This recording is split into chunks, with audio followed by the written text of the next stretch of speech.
శిశువును గురించి తమతో చెప్పబడిన మాటలు ప్రచురం చేసి 17వ వచనం అందరం కలిసి చదువుదాం మరొకసారి. వారు చూసి ఈ శిశువును గూర్చి తమతో చెప్పబడిన మాటలు ప్రచురము చేసిరి. జీవం గల దేవుడు చదవని లేఖన భాగములను మన కొరకు, మన ఆత్మీయ జీవితం కొరకు దీవించునుగా. ప్రార్థన. ప్రేమ స్వరూపుడు మా తండ్రి, సర్వోన్నతులకు మా ప్రభువా, జీవం కలిగిన మా తండ్రి, జీవాధిపతి నీకు వందనాలు. ఈ మానవ మనుగడలో నిజ దేవుడిని తెలుసుకొని సత్యవంతుని ఆశ్రయించి సత్యం కొరకు ఈ లోకంలో పుట్టిన నీ కుమారుని యేసుక్రీస్తు వారిని అంగీకరించి ఆయన మార్గంలో నడచవాలని మీరు మాడల గొప్ప ఉద్దేశం బట్టి మీకు వందనాలు స్తోత్రాలు. ఇంతవరకు ఆయన మీరు మా కొరకు ఈ లోకంలో జన్మించాలని ప్రభువా, మీరు జన్మించడం ద్వారా మహా సంతోషకరమైన సువర్తమానం లోకంలో ఉన్నవారికి అందరికీ అందజేసినటువంటి ఆ దేవదూతుల యొక్క మాటను బట్టి నేను ఆరాధిస్తూ వచ్చాను. మహాగరుడుగా ఈ లోకంలో జన్మించావు, మహోన్నతుడుగా నీవు ఉన్నావు, మహారాజుగా ఉన్నావు, మహాదేవుడుగా నీవు ఉన్నావు. కాబట్టి ప్రభువా, నీ యొక్క మహోన్నతమైనటువంటి కార్యములను బట్టి, నీ యొక్క మహోన్నతను బట్టి మేము పూజించి ఆరాధించే భాగ్యం మాకు అనుగ్రహించినందుకు నీకు వందనాలు చెల్లిస్తూ, ఒకనాడు ఆ మహోన్నతమైన స్థలములలో నివసించిన కొరకై పరలోకములో నీతో యుగయుగములు ఉండులాగున భూమి మీద సంఘమునిచ్చి నమూనాగా సంఘము ద్వారా మేము వాక్యమును ఆశ్రయించడం ద్వారా ఆ ప్రకారం జీవించడం ద్వారా నీతో ఉన్నామనే గొప్ప నిరీక్షణతో మమ్మల్ని మీరు దర్శించిన ప్రేమంతో స్తుతిస్తూ ఘనత మహిమనికే చెల్లిస్తూ ఇచ్చిన మాటలను బట్టి ధ్యానించి ఏ రీతిగా మేము ప్రభువా ఈ లోకంలో ఒప్పించిన పని చేయాలో మాకు నేర్పించుమని యేసుక్రీస్తు నామములో స్తుతించి ప్రార్థించి వేడుచున్నాము తండ్రి, ఆమేన్. ప్రభునందు ప్రియులారా, మరి మనము 2వ వర్తమానంలో ఒక మాటను ధ్యానం చేయాలని ఆశపడుతున్నాం. అదేంటంటే 17వ వచనంలో వారు చూచి, లూకాసు వార్త 2:17, వారు చూచి ఈ శిశువును గూర్చి తమతో చెప్పబడిన మాటలు రచనం చేసింది. మన ఉదయకాలంలో మరి యేసుక్రీస్తు యొక్క జన్మ వార్త దేవదూతల పరలోకం నుండి వచ్చి పొలంలో గొర్రెలు కాయుచున్న గొర్రెల కాపరులకు కనబడి వారికి తెలియజేయడం ద్వారా వారు ప్రయాణమై చూడము రండి అని ఒకరినొకరు చెప్పుకున్నారు. ఈనాడు ఇది దేవుని సేవించేటువంటి వారికి, దేవుని మందిరమునకు వెళ్ళే వారికి, దేవుని సన్నిధికి ఆసక్తితో వెళ్ళే వారికి ఇది కూడా ఒక సూచనగాను, ఒక మాదిరికరమైన సందర్భంగా మనం గమనించాలి ప్రియులారా. అలాగే మత్తయి సువార్తలో మనం చూసినప్పుడు ఆ తూర్పు దేశపు జ్ఞానులు కూడా యేసుక్రీస్తు వారు ఫలాని చోట జన్మిస్తాడని వారికి ఆ గ్రంథముల ద్వారా వారు చూసినప్పుడు వారు ఏ రోజు రాజును కలుసుకొని ఒకవేళ అక్కడే పుట్టాడేమోనని వారు అక్కడ విచారణ చేసి వెళ్ళినట్టు మనకు తెలుసు. మెట్టుకు వారు బహు దూర ప్రయాణం నుంచి, అనగా 2 సంవత్సరాలు కనీసం ప్రయాణం చేశారంట వారు ఆ యేసుక్రీస్తు ప్రభువును చూడటానికి. అలాంటి జ్ఞానులు కూడా వెళ్ళి యేసయ్యను మరియను చూచి అక్కడ వారు ఆరాధిస్తారు. అంటే జ్ఞానులు వెళ్ళి ఆరాధించారు, గొర్రెల కాపరులు కూడా వెళ్ళి ఆరాధించారు, చూశారు. అయితే జ్ఞానులు వచ్చిన మార్గంలో వెళ్ళిపోయారు, కానీ ఇక్కడ మరి గొర్రెల కాపరులు చేసినటువంటి ఒక మహత్తరమైనటువంటి కార్యం ఒకటి ఉంది. అదేంటది అంటే చూసిన దానిని ప్రచురం చేయట. ఈనాడు దేవుడు మనం ఎందుకు రక్షించాడు ఈ లోకంలో అంటే అపోస్తలుల కార్యములు 1వ అధ్యాయము 8వ వచనం మనం వెలుగుదాం. చెప్పండి ఏంటది? అపోస్తలుల కార్యాలు 1:8. పరిశుద్ధాత్మ మీ మీదకి వచ్చినప్పుడు మీరు శక్తిని పొందెదరు కనుక తెలియాలి. యెరూషలేములో, యూదయలో, సమరయలో, దేశమునంతటా భూదిగంతముల వరకు నాకు సాక్షులే. ఇప్పుడు గొర్రెల కాపరులకి చదువు ఉంటుందంటే చదువు ఉందా? జ్ఞానులకైతే చదువు ఉంది, జ్ఞానుల పేరు వారికి ఇవ్వబడింది. వారు జ్ఞానులే. జ్ఞానులు అంటే ఎప్పుడెప్పుడు ఏ కాలంలో జరిగిన దాని గురించి చెప్పగలరు, జరగబోయే దాని గురించి కూడా వారు విచారించి వారికి గ్రంథాలు తెరవ చేసి వాటి లెక్కల ప్రకారంగా వాటిని దేనైనా కానీ మరి బయలుపరచగలరు. అలాంటి జ్ఞానులు నెబుకద్నెజరు దగ్గర బబులోనులో ఉన్నారు, ఐగుప్తు దేశంలో ఉన్నారు. కళలు, ఆ కళభావాలు చెప్పాలంటే వారు అలాంటి పనులు చేస్తూ ఉండేవారు. కానీ ఫరో వచ్చిన కళ కానీ లేక రాజు నెబుకద్నెజరు వచ్చిన కళ కానీ ఆ జ్ఞానులు చెప్పలేకపోయారండి. ఆ జ్ఞానులు చెప్పలేదు. కానీ మరి ఎవరు చెప్పారు? దానియేలు చెప్పాడు, యోసేపు చెప్పాడు. అంటే వీరు వారికి మరి భిన్నంగా ఆత్మరూపులైనటువంటి జ్ఞానులు వీరు. యోసేపు, దానియేలు ఎవరంటే దేవుని ఆత్మ కలిగినటువంటి వారు. అందుకని అన్యులైన రాజులే సాక్ష్యం ఇస్తారు వారి గురించి. ఇలాంటి దేవుని ఆత్మ కలిగిన వారిని మనము కనుగొనగలమా అన్నారు. కాబట్టి పిల్లరా, ఎందుకంటే మనము కూడా చదువుకున్నంత మాత్రాన దైవ సంగతులను మనం అర్థం చేసుకోలేము. చదువుకున్నంత మాత్రాన దైవోపదేశములను మనము ఆత్మీయంగా బోధించలేము. ఆత్మీయ జ్ఞానమును దేవుడు మనకి ఇస్తే తప్ప మనం వాటిని ధ్యానించలేము, అర్థం చేసుకోలేము. అయితే ఇక్కడ మరి జ్ఞానులు వెళ్ళారు, వారికి కలిగిన వాటి తీసుకుని వెళ్ళి బంగారు సాంబ్రాణి బోడమును వారి పెట్టెలు విప్పి అవి ప్రభువుకు సమర్పించి తిరిగి వారు మరణం అవ్వకుండా వేరొక మార్గంలో వెళ్ళమని దేవుడు వారికి చెప్పాడు, దేవుని దూత ద్వారా.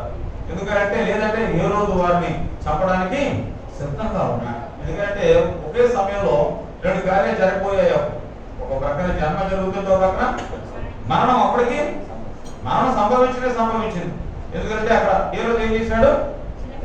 2 సంవత్సరాల వయసు గల వారిని, లోపల ఉన్న వారిని అందరూ కూడా సంహరించమని. ఎందుకంటే నేను రాజునై ఉండగా వీరొక రాజు పుట్టడమా, ఇది అసంభవం అని అసూయ కలిగినటువంటి వాడే పిల్లలందరూ సంహరించాడు. అందుకే రామాలో అంగలాదపు రోదనతో వినపడిందంట. అయితే పిల్లరా, గొర్రెల కాపర్ల గురించి మనం కొద్ది నిమిషాలు ధ్యానం చేద్దాం. ఎందుకంటే గొర్రెల కాపర్లు అన్న మాట చూడండి ఎంత చక్కగా ఉందో. లూకాసు 12వ అధ్యాయం 16వ వచనం. 16 త్వరగా వెళ్ళి మరియను యోసేపును తొట్టిలో పండుకొని ఉన్న శిశువును చూచిరి. వారు చూచి ఈ శిశువును గూర్చి తమతో చెప్పబడిన మాటలు ప్రచురం చేసి. ఎవరి గురించి చెప్పండి? శిశువు గురించి. ఈ లోకంలో ఎప్పుడైనా ఎక్కడైనా డెలివరీ అవుతారు. సాధారణంగా స్త్రీలు డెలివరీ అయినప్పుడు చూడటానికి, డెలివరీ అయినప్పుడే చూడటానికి వెళ్ళేవారు కొంతమంది ఉంటారు కదా. అంటే వారు ముఖ్యులు అన్నమాట. వారెవరు? ముఖ్యమైనటువంటి వారు, రక్త సంబంధులు, బాగా దగ్గర బంధువులు. వారికి ఎంతో వారు దగ్గరైన వాళ్ళు అయితే తప్ప డెలివరీ అయినప్పుడే చూడటానికి వెళ్తారు. ఒకవేళ వెళ్ళారు అనుకోండి, వెళ్ళి అప్పుడే ఆ శిశువుని గురించి, అంటే పుట్టిన ఆ బిడ్డ గురించి ఏమైనా సంగతులు కానీ ఏమన్నా జాతకాలు ఉంటాయి అక్కడ ఉంటే అసలు వాటి గురించి నీకేం చెప్పుకుంటారు? ఏముంటాయి? కాకపోతే హైందవులు ఏం చేస్తారంటే పుట్టిన సమయం, ఆ నక్షత్రం, వాళ్ళకి ఉంటాయి. అవన్నీ కూడా అవన్నీ ముట్టింటి, అవన్నీ కూడా అవన్నీ వ్యర్థం. మనుషుల ఆచారాలు అంటే ఇవి పురకాలు చూసిన సంగతులే. కానీ వాళ్ళు వాటిని నమ్ముతారు. వాటిని బట్టి మంచి చెడు అనుకుంటానికి మనిషికి జ్ఞానం ఏర్పడదు. సాధారణంగా హైందవుల జీవితంలో ఒక ఆచారం ఏంటంటే మంచి రోజు. ఏంటి? దేనికి మంచి రోజు? అప్పుడు దేనికి మంచి రోజు? దేనికి మంచి రోజు కావాలి? శుభకార్యాలకి. మళ్ళీ శుభకార్యాలకి ఏం కావాలి? మంచి రోజు కావాలి. అలాంటప్పుడు చనిపోవడానికి కూడా మంచి రోజు కావాలి. అంటే ఒక వ్యక్తి చనిపోవడానికి మంచి రోజు చూసుకోవాలి. అది వారి తరమా? ఇది మనుషుని యొక్క అజ్ఞానం అన్నమాట. ఆయన పిల్లల యేసును గురించినటువంటి సంగతులంట ఆనాడే అక్కడ చెప్పబడింది అంట. అవి జ్ఞానులు ధ్యానించినట్లు, జ్ఞానులు వెళ్ళి ప్రచురణ చేసినట్టు మనం బైబిల్లో చూడం. కానీ గొర్రెల కాపరులే ఆ ఆధిక్యతను పొంది ఉన్నారు. కాబట్టి గొర్రెల కాపరులు అనగా చదువు లేనటువంటి వారు. గొర్రెల కాపరుల యొక్క వేషధారణ ఎలా ఉంటుంది? చూడముచ్చటగా ఉంటుందా? సొంపుగా ఇంపుగా ఉంటుందండి? ఎలా ఉంటాయి మరి? వారు చూడడానికి వికారంగా ఉంటారు. మాసిన వస్త్రాలతో, మైలు పడినటువంటి బట్టలతోనూ, తల మొదలుకొని అధికారుల వరకు కూడా ఎలా ఉంటారు? నిరాకారంగా ఉంటారు. దుమ్ము ధూళితో, చలి వానకి శరీరము తల ఇవన్నీ కూడా మరి ఎంతగానో అవి అసహ్యకరంగా ఉంటాయి. అలాంటి గొర్రెల కాపరికి దేవుని తోక తెలియజేయించడమే. కాబట్టి పిల్లరా, మనము కూడా మనం బడి చెడినటువంటి మన అసహ్యకరమైన జీవితంలో సైతం ప్రభువారు మనం ద్వేషించక కేవలం మన యందు ఇష్టపడి మనం ఆయన ప్రేమించి మన యందు ఆయన సువార్త పంపించాడు. ఎందుకనంటే 1 పేతురు పత్రిక 2వ అధ్యాయము 9వ వచనంలో రాయబడినట్లుగా, మీరు చీకటిలో నుండి ఆశ్చర్యకరమైన తన వెలుగులోనికి పిలిచిన వాని మన అతిశయములను ప్రచురం చేయనిస్తున్నాం. దేనికోసం అంటే మనకెందుకు దేవుడు ఈ రక్షణ వార్త తెలియజేయించాడు? మనకు దేవుడు ఎందుకు ఆయన యొక్క జనవార్త మన కొరకు లేక మన వరకు తీసుకొచ్చాడనంటే మనకు వాటిని ప్రచురం చేయడం. ఈనాడు గొర్రెల కాపరులు ఆ సంగతులు తీసుకువెళ్ళి ప్రచురం చేశారంటే, అంటే చదువుకున్న వాళ్ళు ఏమైనా జ్ఞానులు అఫీషియల్ గా వచ్చారు, వారు కలిగినవి సమర్పించారు, వారు జ్ఞానయుక్తంగా వెళ్ళిపోయారు. కానీ గొర్రెల కాపరులు ఈనాడు మనం గొర్రెల కాపరుల వలె ఉంటున్నామా లేక జ్ఞానుల వలె ఉంటున్నామా? అందుకొరకే అధికమైన జ్ఞానం ఏం చేస్తుందంటే లెక్కసమైపోతుంది. అధిక విద్య వలన వెర్రి కలుగున అన్నాడు, వెర్రి కొడతారు. కాబట్టి మనం ప్రచురం చేసేవారిగా ఉండాలి. దేవుని యొక్క రక్షణ సువార్త ప్రచురం చేసే వారి నుంచే సర్వలోకానికి. అపోస్తలుడైన పౌలు జీవితం మనం గమనించినట్లయితే ఆయన నిజముగా మరి ఎంత జ్ఞానవంతుడైనా విద్యావంతుడైనా క్రీస్తు యేసు వారి చేత పట్టబడినప్పుడు ఆయన ఏం చేశాడు? తనకున్నవని వదులుకొని నష్టపరుచుకొని తనకున్న విద్య కానీ జ్ఞానం కానీ తనకు ఉండేటువంటి శక్తి కానీ బలము కానీ వీటన్నిటిని కూడా క్రీస్తు కొరకై నష్టముగా ఎంచుకున్నాడని దేవుని వాక్యం రాయబడింది. ఎందుకు? సువార్త ప్రకటించవలసిన భారము నా మీద మోపబడి ఉన్నది. సువార్త ప్రకటించకపోయిన నాకు శ్రమ అన్నాడు. నాకు శ్రమ. సువార్త ప్రకటించే శ్రమ అంటాం మనం. అంటే మనం ఏమంటాం? సువార్త ప్రకటిస్తే శ్రమలే జరుగుతున్నాయి. సువార్తను వెళ్తుంటే ఆ ఊరు వాళ్ళు రావు తెలుపుమన్నారు. సువార్తకి వెళ్తుంటే వారు ఆపారు, వీళ్ళు ఆపారు, మతం బాధలు మామూలు మీకు పర్మిషన్ లేదు అని అడుగుతున్నారు అని మనం అంటాం. అపోస్తలుడైన పౌలు ఏమంటున్నాడంటే సువార్త ప్రకటించకపోతే శ్రమ. గొర్రెల కాపరులు వారు ఏం చేశారంటే వెళ్ళారు, చూచారు, చూచిన తర్వాత తమతో చెప్పబడిన మాటలు ప్రచురం చేశారు. కాబట్టి మన జీవితంలో మనం కూడా ప్రచురం చేయవలసిన వారమైన 2 దినవాక్యం చదువుదాం. అందుకొరకే కీర్తనకారుడు అంటాడు, కీర్తన 51వ అధ్యాయము 15వ వచనం చదువుదాం. కీర్తన 51:15. ప్రభువా నా నోరు నీ స్తుతిని ప్రచురపరచునట్లు నా గదవులు. రక్షించబడక మునుపు ఈ నోరు ఏం మాట్లాడిందో, ఏం చేసిందో, ఎలా వాడబడిందో, ఈ నోటిని ఎలా మనం ఉపయోగించామో మనకు తెలుసు.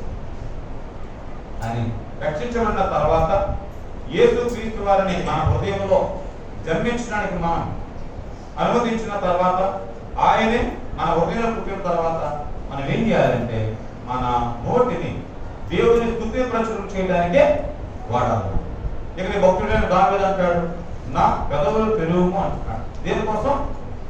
నీ స్తుతి కొరకే. నీ స్తుతి కొరకే. నా నోరు నీ స్తుతికే వాడబడాలి, మరి దేనికి కాదు. కాబట్టి ఇంకా మన దేవుని చూసినట్టే రండి. 79వ కీర్తనలో కూడా ఈ కీర్తనకారుడు ఏమంటున్నాడు చూద్దాం. 13వ వచనం. అప్పుడు నీ ప్రజలమును నీ మంద గొర్రెలమైన మేము సదాకాలము నీకు కృతజ్ఞతాస్తుతులు చెల్లించదము, తరతరముల వరకు నీ కీర్తిని ప్రచురపరచు. ఇలా దేవుడికి స్తుతిని ప్రచురపరచడానికి మనం రక్షించబడి ఉన్నాం.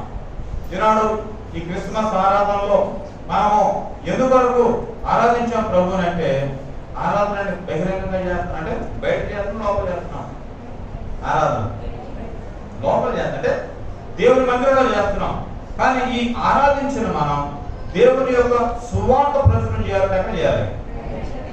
ముందు ఇక్కడ మనం ఆరాధించగలిగితే ఈ ఆరాధన ఇక్కడే ఆగకుండా ఈ యొక్క ఆరాధన యొక్క ప్రతిఫలం ఏంటంటే ఇదే నోరు బయటకు వెళ్ళి చేయాలి, ఎలుగెత్తి ప్రభు గురించి చాటించాలి, ఎలుగెత్తి ఆరాధించాలి, లేక ఎలుగెత్తి సువార్త కొరకే ప్రజలను పిలవాలండి. అది సువార్త ప్రచురణ చేయటానికి. అందుకని మనం ప్రతి ఆదివారం కూడా ప్రభు బలదేవ కృష్ణుడు ఏం చేస్తామో ఏం చదువుతాం.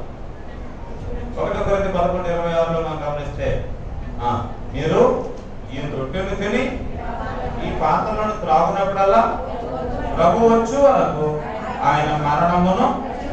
ఇప్పుడు మనం ఒకసారి గ్రహించాలి, యేసుక్రీస్తు జన్మించిన నాటి నుండి ఆయన జననం గురించి, ఆయన మరణము గురించి కూడా ఏం చేయాలి. అంటే బహుశా ఆయన జన్మించినప్పుడు మనకు తెలియదు, మనం లేవు, 2021 సంవత్సరాలు.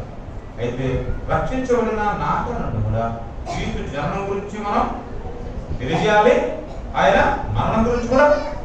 అందుకొరకే సువార్త అనగా ఏమిటంటే 1 కొరింథీ పత్రిక 15:3 అపోస్తలుడైన పౌలు మరి సంక్షిప్తంగా రాశాడు. చూడండి, 1 కొరింథీ 15:3.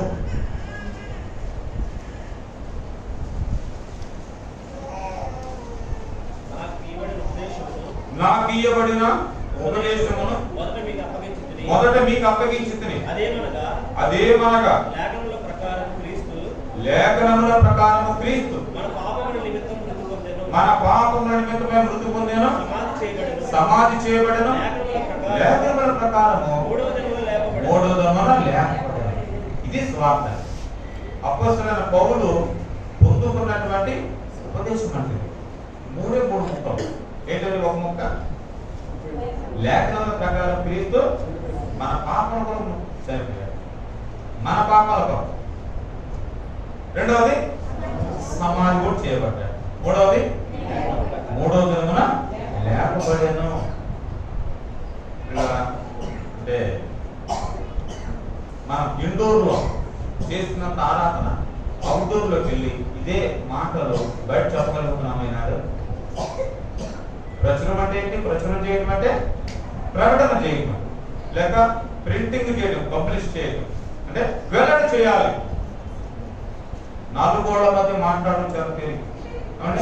4 గోడల మధ్య ప్రభువాని అంత గొప్పవాడివి, నీవు నా కొరకు చనిపోయావు, నీవు నా కొరకు వెళ్ళించావు, నేను గొప్పగా నేను పందిని అని అంటాం చాలా తేలికే. ఇక్కడ మనం సిగ్గుపడడం మందిరంలో కాబట్టి బయటికి వెళ్తే ఏంటి మన పరిస్థితి. కొంతమంది బైబిల్ పట్టుకోవడానికి కూడా సిగ్గుపడుతుంటారు, కొంతమంది బైబిల్ పట్టుకోవడానికి భయపడుతుంటారు, కొంతమంది సందేహం అనుమానం కలుగుంటారు, పట్టుకోవాలా వద్దా, బైబిల్ పట్టుకునే అన్నా వద్దా. కొంతమంది భక్తులు ఏం చేస్తారంటే భార్యను తీసుకొచ్చే బైబిల్ అంటారు, నేను అలా వచ్చేస్తాను, నువ్వు నా బైబిల్ తీసుకుని వచ్చే అంటారు. విన్న వల్ల మనం లోపల ఏది చేస్తున్నామో, లోపల దేవుని గురించి ఆరాధన చేసి దేవుని నామమైపరుస్తున్నాము, మరి బాహంతంగా ఏం చేస్తాం. అపోస్తలుడైన పౌలు సువార్త గురించి సిగ్గుపడిపోవడం కాను అని చెప్పాడు. గొర్రెల కాపరుడు తమతో చెప్పబడిన ఈ మాటలంట రొచ్చులో ఎవరు చెప్పుకుంటారు, వాళ్ళ భాష ఎలా ఉంటుంది మనం ఒకసారి జ్ఞాపకం చేసుకుందాం. ఊహించండి, గొర్రెల కాపరుల భాష ఎలా ఉంటుంది. మోటిగా ఉంటుంది, అది అర్థం కాదు, అది చాలా వేగంగా ఉంటుంది. కొంతవరకు మాట్లాడినా అది మనకు ఒకసారి అర్థం కాదు. ఎందుకంటే వాళ్ళు జన సంచారం తక్కువ కలిగినటువంటి ప్రజలు, జనం ఎక్కువగా ఉండరు, ఒంటరితనంగా రాత్రి వాళ్ళు కూడా పొలములలో ఆయా స్థలాల్లో ఉంటారు. వారికి లోకముతో లోక జ్ఞానంతో కూడా పొత్తుండదు. లోకంలో ఉంటూ దేవుని కలిగి ఉండి లోక జ్ఞానం సంపాదించుకొని దాన్ని నేర్పుతున్నామా లోకానికి, లేక మన పిల్లలకి దేవుని యొక్క సువార్త నేర్పుతున్నాం, దేవుని మాటల గురించి ప్రచురణ చేస్తున్నాను. మన నోరు దేనికి వాడబడుతుంది నాటంటే టెక్నాలజీ గురించి ఎక్కువ మాట్లాడుతున్నాను, లేకపోని మాటలు లేక సీరియల్స్ గురించి. ఇంకా చెప్పాలంటే కొంతమంది స్త్రీలు, పురుషులైతే ఎక్కువ సీరియల్ చూడలేదు, చూస్తున్నారు ఎవరన్నా? చూడరు కదా. స్త్రీలు ఏం చేస్తుంటారు, ఆకర్షణ అంటే ఎక్కువ ఇంట్లో ఉంటారు కాబట్టి ఇంట్లో అట్రాక్ట్ చేసే వస్తువు ఏంటంటే టెలివిజన్. ఎక్కువ ప్లేస్ పట్టకూడదు ఈ రోజుల్లో కదా. ఇల్లు బాగా కట్టుకుంటారు కానీ టీవీలు మాత్రం గోడ కట్టుకోవాలి. పూర్వం చిన్న ఇల్లు పెద్ద టీవీలు గొప్ప. ఇప్పుడైతే ఆ టీవీ ఎదురు ముందు కనపడదు, ఉందో లేదో కూడా తెలియదు అన్నమాట. గడి ఎంత ఉంటుందో అంత టీవీ పెడతారు ఈనాడు, ఎల్ఈడి. ఆకర్షణ దేని వైపు ఉంటుందన్నమాట. గొర్రెల కాపరులే దేవుని మాటల గురించి ప్రచురం చేస్తే వృద్ధో గొప్ప చదువు కలిగిన మనం, జ్ఞానం కలిగిన మనం, రక్షింపబడిన మనం, నిత్యము దేవుని ఇంట్లో ఆరాధించే మనం, పరలోక సంగతులను దేవుని వాక్యం ద్వారా తెలుసుకునే మనం ఆయన మాటని ఇంకెంత ప్రచురం చేయాలి. కాబట్టి దావీదు అంటాడు, నా నోరు నీ స్తుతిని ప్రచురపరచునట్లయితే నా కథలను తెలుగు అని అంటున్నాడు. అలాగే నీ కీర్తిని తరతరముల వరకు నేను ప్రచురపరచెదను అని అంటున్నారు. కూడా చూద్దానండి. ఈ యొక్క దేవుని వాక్యం చదువుతానండి. యెషయా గ్రంథం 12వ అధ్యాయం 4వ వచనం. యెషయా 12:4.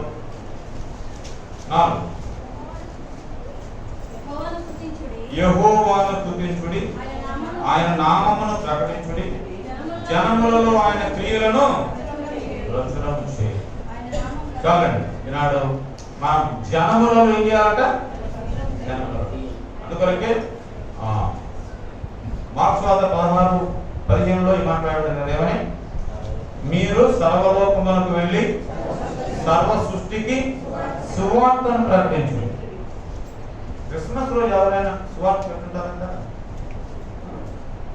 క్రిస్మస్ అంటే ఏంటంటే మనం లోపలే కూర్చొని, ఇంకా మనం ఏమి ఎక్కువ విందు వినోదాలు చేయట్లేదు, కానీ లోపల చూస్తే ఇది ఒక ట్రెండ్ అయిపోయింది. ఇది ఒక ఎంజాయ్ చేయడానికి ఈ క్రిస్మస్ అనేది ఒక సందర్భం మనుషుల్లో బాగా నాటుకుపోయింది. క్రిస్మస్ చూడండి, అసలు అందరూ కలుస్తారు. వారు హిందువులే కానీ, ముస్లిమ్సే కానీ, క్రిస్టియన్సే కానీ, ఎవరైనా కానీ, నాయకులు కానీ, చిన్నవారు కానీ, పెద్దవారు కానివ్వండి, హైందవులు ఎవరైనా కానీ. ఎందుకనంటే ఇది ఒక పండుగలను చేసేసి అసలు ప్రపంచం మొత్తం మీద ఒక లెక్కల ప్రకారం చేస్తే ఈ బ్రాంతి అంటే మందు ఉంది కదా, మందు బ్రాంతి ఇలాంటివి వైన్స్ డిసెంబర్ 25 క్రిస్మస్ నుంచి జనవరి 1 వరకు అమ్ముడయ్యే అంత మరి ఏ విధమైన పదార్థాలు కూడా అవుతుంట, అంత అవుతుంది. అంటే ఇది ప్రపంచవ్యాప్తంగా లెక్కలు వేస్తే ఈ వారం ఈ 10 రోజుల్లో అమ్మినంత వ్యాపారం మరి ఏ డిపార్ట్మెంట్ లో కూడా. అంటే దీన్ని ఎలా చేశారు? కానీ మనం దేవుని యొక్క నామము ధరించుకున్నాం. మనం ఆయన నామము లేక ఆయన క్రియలను జనములో ప్రచురం చేయాలి. మీరు వెళ్తూ ఇంటికి క్రీస్తు నమ్మండి అని అర్థం చెప్తారా? మీరు ఇంటికి వెళ్ళేలోపు కనీసం ఒక వ్యక్తికి చెప్పాల్సి వారు ఈరోజు యేసయ్య జన్మించిన రోజే, అంటే అందరూ నమ్ముతున్నారు కాబట్టి ఈరోజే జన్మించిన రోజు, కాబట్టి నీవు కూడా యేసయ్య నమ్ముకోయా, ఆయన నీలో పుడతాడు అని అంటే అంతకంటే మహాభాగ్యం లేదు. కాబట్టి గొర్రెల కాపరులను చూసి మనం నేర్చుకోవాల్సిన విషయాలు ఏంటంటే దేవుని గురించిన మాటలు ప్రచురం చేయాలి. రండి ఇంకో భాగం చదువుతాం. అపోస్తలుల కార్యాల్లో 16వ అధ్యాయము 7వ వచనంలో కూడా చూడండి, అక్కడ ప్రచురం చేసిన సంగతి మనం చూడొచ్చు. 16:7 అపోస్తలుల కార్యాలు.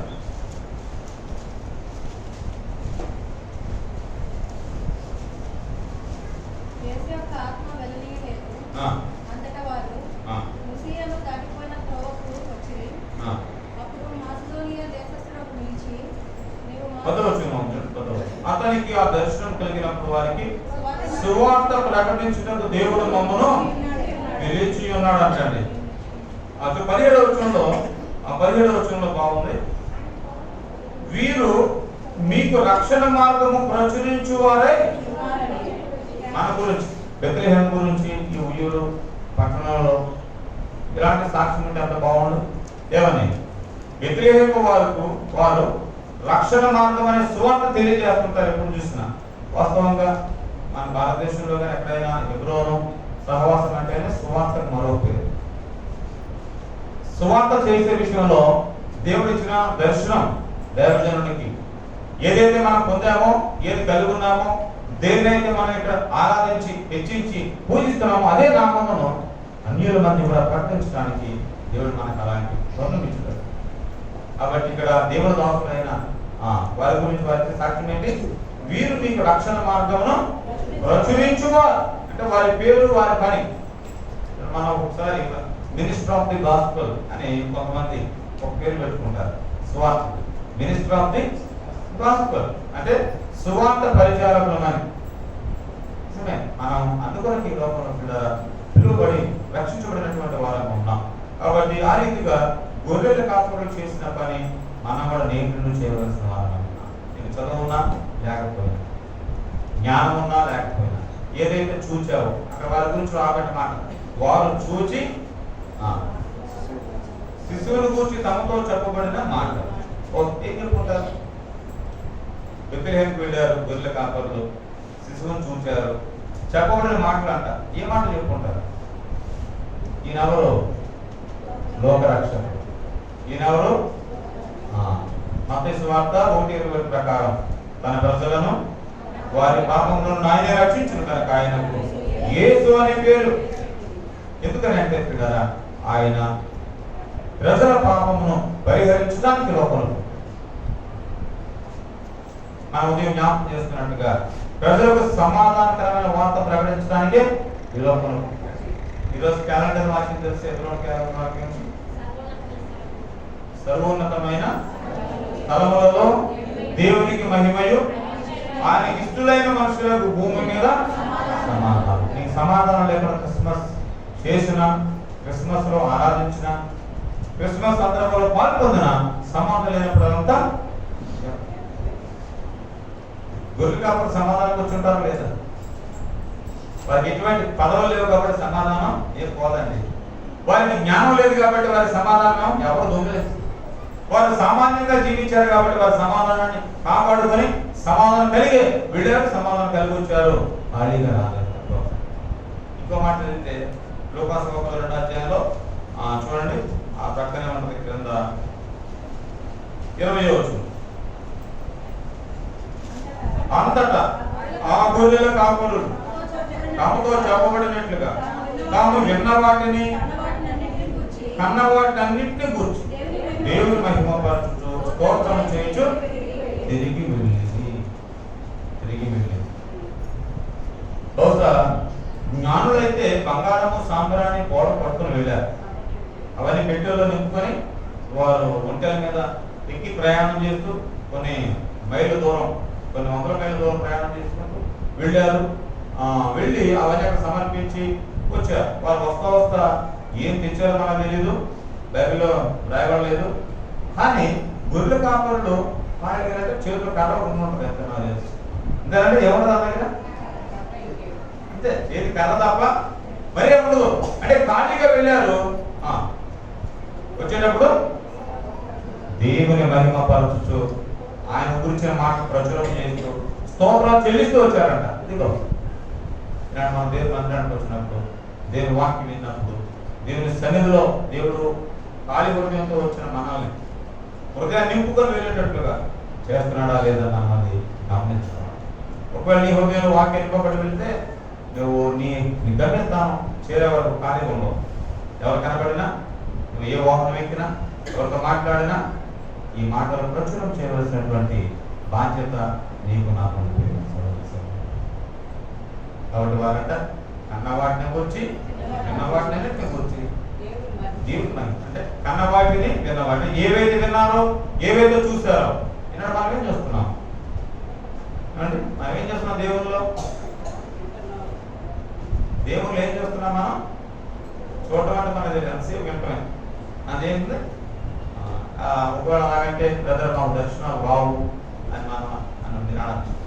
కళలో మాకు ఏది రావు, దేవుడు మాకు ఎన్నడూ కనపడలేదు, ఆయన ఏ తెల్లగడ్డ వేసుకొని రాలేదు, ఏ పచ్చిగడ్డ కట్టుకొని తెల్లగా రాలేదు అని అనుకోవచ్చు. మనం విన్న వాళ్ళ మనకి కంటికి కనపడే నిత్యము ఆయన మాటలేదు, ఆయనే కనపడుతున్నాడు. ఈ వాక్యం ఎవరు? ఆయనే కదా, ఆయనే కనపడుతున్నాడు. ఆయనతో మనం మాట్లాడుతున్నాడు, మనకు కనపడుతున్నాడు. ఆయన మాట్లాడుతుంటే మనకు వినపడుతుంది స్వరం. కాబట్టి కన్న వాటిని గురించి విన్న వాటిని గురించి దేవుని యొక్క మాటలు ఏం చేయాలి? మనం ప్రచురించాలి. ప్రచురించకుండా బలంలో చేయి వేయకూడదు. సువార్త లేక అంటే సంఘం ద్వారా సువార్త లేకపోయినా, నువ్వు సువార్త గుంపులో బయట ప్రయాణం చేయకపోయినా, నీ కనబడే వారితో నీతో ఉండే వారితో వారానికి ఒక్కరికైనా ఏం చేయాలి? స్వార్థ ప్రచురించి అప్పుడు చేయద్దు బాధలో పాల్గొనాలి.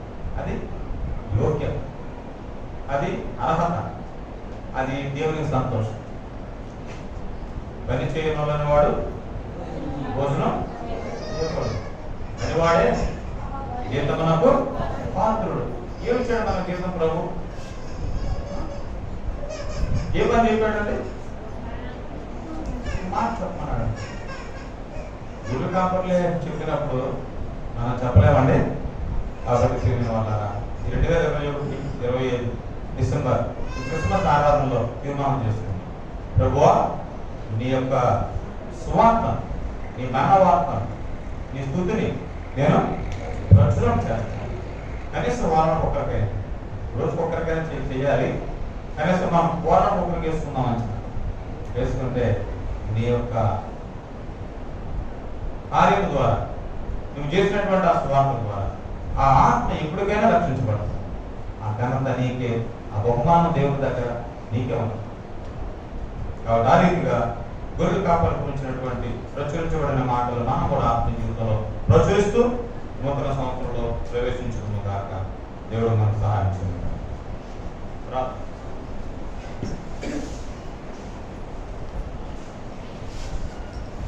పరిశుద్ధుడైన మా ప్రియములో తండ్రి, సంపూర్ణ పాత్రుడైన మా దేవ, మీ ఘనమైన వందనాలు స్తోత్రాలు. ఈ పాప లోకంలో నాయన మీరు మనుషుల రూపంలో కన్యమర్య గర్భం జన్మించినారు. ఆయన ఆ పాపను రక్షించడానికి ఈ లోకానికి మీరు వచ్చినందుకే వందనాలు స్తోత్రాలు. మా తండ్రి, మరి ఎక్కడో ఊరు వెలుగున తండ్రి ఉన్న ఈ పేద ప్రజలైనటువంటి గొర్రెల కాపరులకు మీరు ప్రత్యక్షమైన మీరు తండ్రి మిమ్మల్ని మీరు తగ్గించుకుంటే వందనాలు. తండ్రి ఆ తండ్రి జ్ఞానులు చూసి సంతోషించి మిమ్మల్ని గురించి వారు ప్రచురపరిచిన అంటే తండ్రి మరి జ్ఞానులు కూడా వచ్చి మిమ్మల్ని పూజించిన మా తండ్రి పుట్టుకతోనే మీరు రాజుగా పుట్టినందుకు వందనాలతో ఆరాధించుకుంటున్నాం.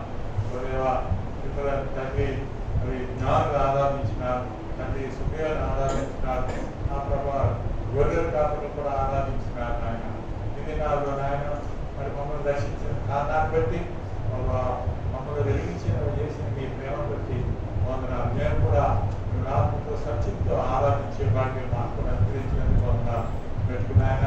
మరి దీని పరిస్థితుల్లో కావాల్సింది గోవింద్ గారు మా మందికి నడిపించి మీ ప్రేమతో వందనాలు. వారు వెంటబడిన దేవాన్ని మీరు కట్టి పరీక్ష చేసి మేడతో నింపండి. మీ ప్రేమ బట్టి వందనాలు చెల్లిస్తూ స్తుతులు అర్పిస్తూ మా ప్రియ ప్రభుత్వం రక్షకులను మాట్లాడతాయి. త్వరలో తిరిగి రాన్న ప్రభు యేసుక్రీస్తు వారి శ్రేష్టమైన నామమును స్తుతించి ప్రార్థించి బ్రతుకులాడికి వెళ్ళుకుంటున్నాం తండ్రి.